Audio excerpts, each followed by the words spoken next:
Hello everyone. Today we will start our chapter 4 Consumers Equilibrium with Indifference Curve Analysis. बहुत ध्यान से करेंगे बेटा, ये चैप्टर बहुत इम्पॉर्टेंट है.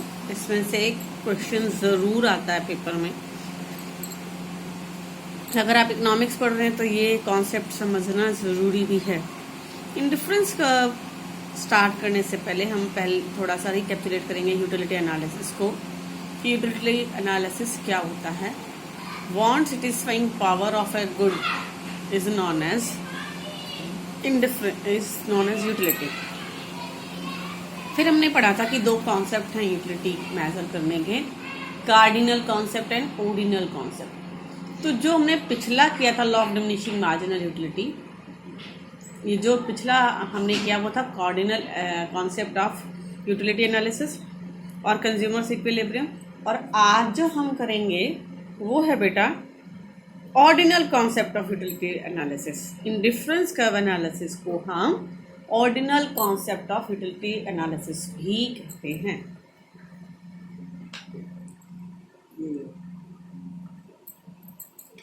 यस, ये कॉन्सेप्ट दिया किसमें था.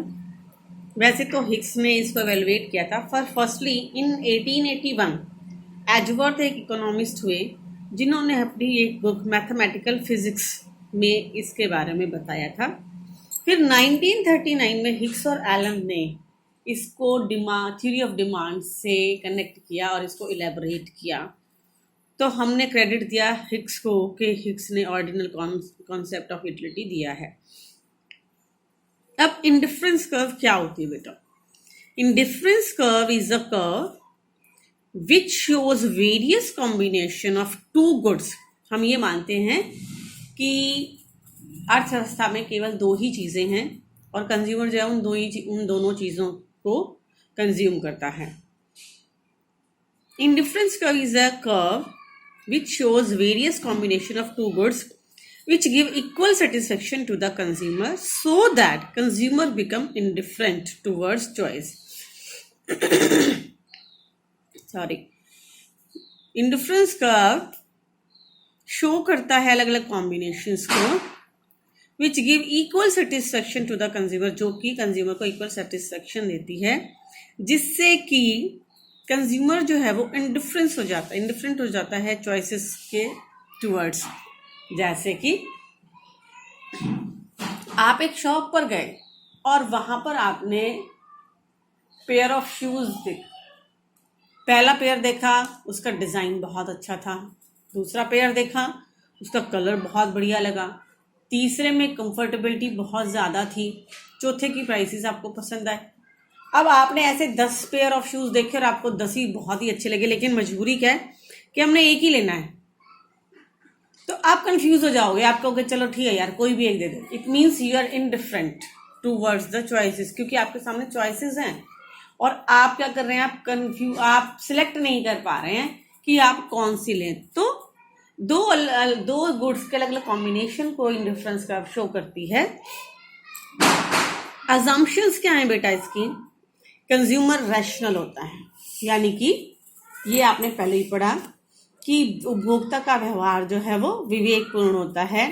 उपभोक्ता निर्णयों से संबंधित स्थिति के बारे में, पूर्ण चीज़ों के बारे में जो कंज्यूमर है उसको पूरी सूचना होती है कि बाजार में क्या क्या चीज़ें अवेलेबल हैं और वो अपनी इनकम से, गिवन इनकम से क्या क्या चीज़ें खरीद सकता है. नेक्स्ट है टू गुड्स, केवल दो ही चीजें अवेलेबल हैं. तीसरा ordinal utility, consumer give rank to given basket of goods. Consumer जो है वो जो चीजें खरीद रहा है उसके लेवल ऑफ सेटिस्फेक्शन को मेजर कर सकता है, रैंक कर सकता है. गुड, बैड, एवरेज, यानी कि वो अपनी प्रेफरेंस के बेस पे फर्स्ट प्रायोरिटी क्या है. जैसे चाय और कॉफी है तो आप चाय को प्रेफर करेंगे या कॉफी को, मतलब किस चीज को आप प्रायोरिटी देंगे. ये ordinal utility, consumer can give ranks to the given basket to the goods. Diminishing marginal rate of substitution, एक की क्वांटिटी बढ़ाने के लिए हमें दूसरी की क्वांटिटी को डिक्रीज करना पड़ता है, कम करना पड़ता है. इसे ही हम कहते हैं मार्जिनल रेट ऑफ सब्स्टिट्यूशन. जब हम इसका भी एक्सप्लेन करेंगे तो ये हमें और भी ज़्यादा अच्छे से क्लियर हो जाएगा। So what is marginal rate of diminishing, हमने पढ़ा था कि जैसे जैसे हम टोटल यूटिलिटी को इंक्रीज करते हैं मार्जिनल यूटिलिटी डिक्रीज होती जाती है, और हम एक के बदले में दूसरी की, एक की यूनिट कंज्यूम करने के लिए दूसरी की यूनिट्स को छोड़ देते हैं। तो एक के लॉस पर हम दूसरे को जो गेन करते हैं वही हमारा मार्जिनल रेट ऑफ सब्स्टिट्यूशन है। It means minus change in quantity of Y due to loss of quantity Y by the gain of quantity x.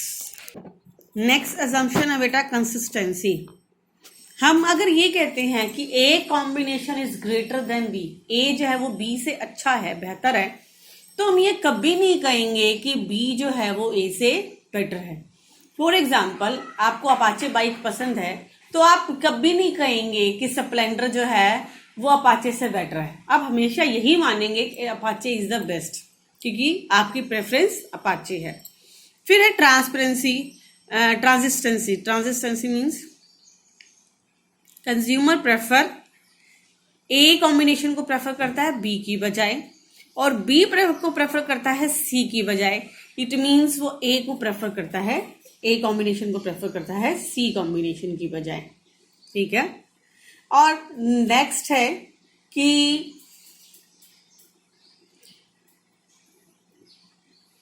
It means consumer जो है वो ए को प्रेफर करता है, ए कॉम्बिनेशन को प्रेफर करता है बी की बजाय। नेक्स्ट है नॉन स्टैट्यूटरी, यानी कि कंज्यूमर जो है बेटा वो ज्यादा को प्रायोरिटी देता है, ज्यादा से सेटिस्फाइड होता है rather than less quantity. For example, अगर आपको कोई ये कहा जाए कि आप 2 रसगुल्ले आपको मिलते हैं, या अगर आपको 2 की बजाय 5 मिलेंगे तो आप 5 रसगुल्लों से ज्यादा हैप्पी होंगे रादर देन 2। ठीक है। अब एक्सप्लेन करते हैं इसको। हम कॉम्बिनेशन ले लेते हैं।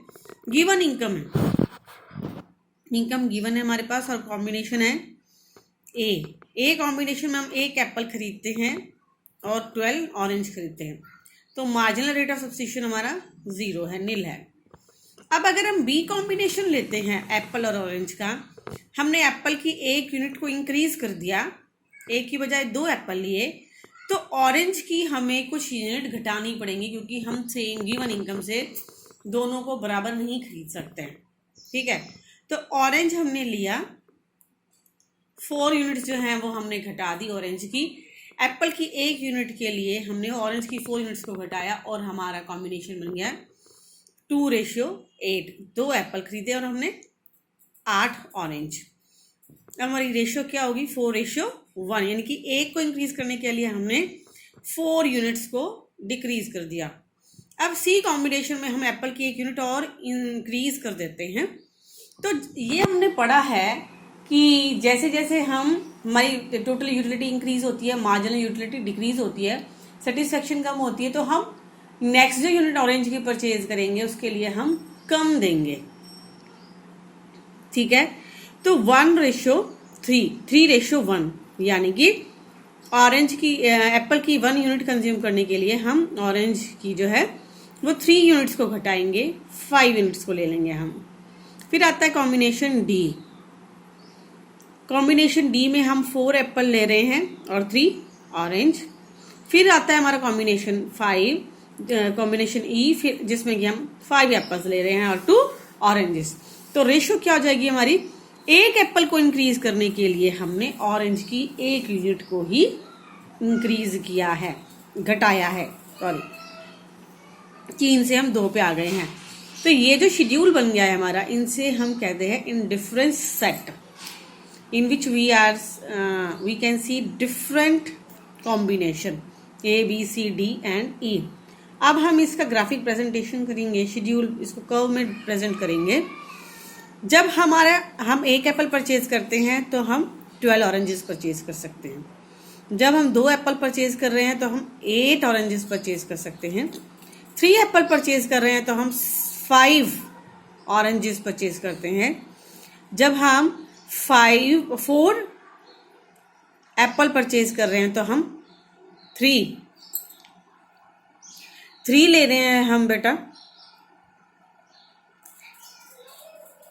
जब हम यहाँ पर 3 आएगा, जब हम 4 एप्पल परचेज कर रहे हैं तो हम 3 ऑरेंजेस ले रहे हैं, और जब हम 5 एप्पल परचेज कर रहे हैं तो हम 2 ऑरेंजेस को ले रहे हैं। ठीक है, अब इन सभी पॉइंट्स को हमने मिला दिया ABCDE, और इन पॉइंट्स को मिलाने के बाद हमारी जो कर्व बनी वो that is IC indifference curve. अब हम पढ़ते हैं प्रॉपर्टीज। प्रॉपर्टीज क्या हैं? Indifference curve slopes downward from left to right और अपवर्ड टू डाउनवर्ड। पहली प्रॉपर्टी है बेटा कि इंडिफरेंस कर्व, ये क्वेश्चन भी आता है, why indifference curve slopes downward from left to right? Because when we increases one good, we have to decrease another good to keep level of same और constant satisfaction। जब हम एक goods की quantity को increase करते हैं तो हमें दूसरी की डिक्रीज करनी पड़ती है ताकि हमें सेटिस्फेक्शन सेम लेवल पर मिलती रहे। फॉर एग्जाम्पल हम फिर से शेड्यूल बनाते हैं। 1 के लिए हमने 1 Apple 12 oranges, 2 Apple 8 oranges, 3 Apple 5 oranges, 4 Apple 3 oranges and 5 Apple 2 oranges, ये हमने लिया था। तो फर्स्ट यूनिट जब हमने ली, यानी कि एप्पल की 1 यूनिट को इंक्रीज किया, तो हमने ऑरेंज की 4 यूनिट्स को छोड़ दिया। फिर हमने एप्पल की नेक्स्ट 1 यूनिट को इंक्रीज किया, तो हमने 3 ऑरेंजेस की यूनिट्स को छोड़ा। ऐसे ही करते करते ई पॉइंट पे आकर हमारा 1:1 रह गया। Diminishing marginal rate of substitution is cause of indifference curve to origin. Diminishing marginal rate of substitution की वजह से इंडिफरेंस कर्व का जो स्लोप होता है वो कॉन्वेक्स टू द ऑरिजिन होता है। नेक्स्ट प्रॉपर्टी इसकी थी बेटा, indifference curve is convex to the origin. ये भी क्वेश्चन आता है, why indifference curve is convex to the origin, क्यों होती है झुकी हुई? ये आप इससे समझ सकते हैं कि मार्जिनल रेट ऑफ सब्स्टिट्यूशन की वजह से इंडिफरेंस कर्व जो है वो कॉन्वेक्स टू ऑरिजिन होती है। नेक्स्ट प्रॉपर्टी है बेटा, higher indifference curve shows higher level of satisfaction. जितने हायर लेवल पे हम होंगे उतना ही हमारा सेटिस्फेक्शन लेवल ज्यादा होगा। फॉर एग्जाम्पल यहां पर आप देख सकते हैं इंडिफरेंस कर्व 1 है, ठीक है, और दूसरा हमारा इंडिफरेंस कर्व। अब इंडिफरेंस कर्व पे हमारा 0 पे हमारा पॉइंट है B, और इंडिफरेंस कर्व A पे हमारा पॉइंट है, ये देखिए बेटा, IC 0 पर हमारा जो सेटिस्फेक्शन पॉइंट है वो है B, और IC 1 पे हमारा सेटिस्फेक्शन पॉइंट A। अब A के अंदर हम ज्यादा चीजें ले रहे हैं और B के अंदर जो है हम कम कॉम्बिनेशन पे है, कम चीजें ले रहे हैं। इट मीन्स A से हमें ज्यादा सेटिस्फेक्शन मिल रहा है। जैसे जैसे हम हायर लेवल पे जाएंगे वैसे वैसे हमारा सेटिस्फेक्शन बढ़ जाता है, और इसे हम कहते हैं it is due to monotonic preference. Monotonic preference का मतलब है बेटा कि हमें जितना ज्यादा मिलता है उतने ही हमें सेटिस्फेक्शन ज्यादा होती है।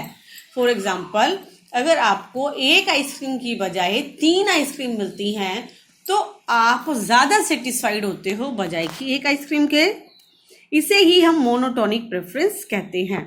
अब नेक्स्ट जो है हमारी, indifference curves never intersect. Indifference curve कभी भी एक दूसरे को काटती नहीं है, ये पैरेलल होती हैं एक दूसरे के। A is equal to A और E दोनों सेम इंडिफरेंस कर्व पे हैं, ठीक है।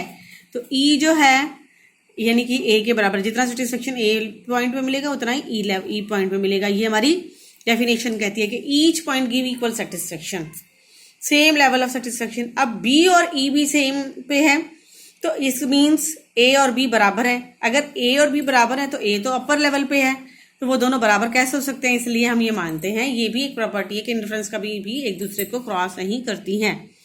नेक्स्ट है बेटा, इंडिफरेंस कर्व नाइदर टच, और इंडिफरेंस कभी भी एक एक्स और वाई एक्सिस को टच नहीं करती है, क्योंकि एक्स और वाई एक्सिस को अगर वो टच कर रही हैं इट मीन्स वो एक को कंज्यूम कर रही है और दूसरा जो है वो 0 है,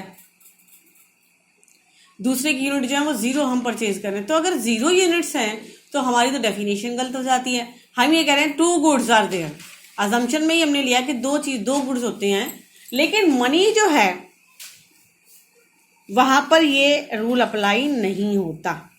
ठीक है, मनी एक एक्सेप्शन है। All the indifference curve on IC map may और may not be parallel. Indifference curve जो होती हैं एक ही इंडिफरेंस मैप पे वो पैरेलल हो भी सकती हैं और नहीं भी हो सकती हैं। 6 प्रॉपर्टी है। और 7th प्रॉपर्टी है बेटा, all the combination shown on the indifference curve are imaginary. Indifference curve के ऊपर जितने भी कॉम्बिनेशन शो किए जाते हैं वो इमेजिनरी हैं। ये एक कॉन्सेप्ट को समझने के लिए हमने एक प्रेजेंटेशन ली थी, एक थ्योरी ली थी, एक कॉन्सेप्ट लिया था, लेकिन वो जो हम यूज करते हैं कॉम्बिनेशंस को वो इमेजिनरी हैं, वो असल जिंदगी में ऐसा नहीं होता।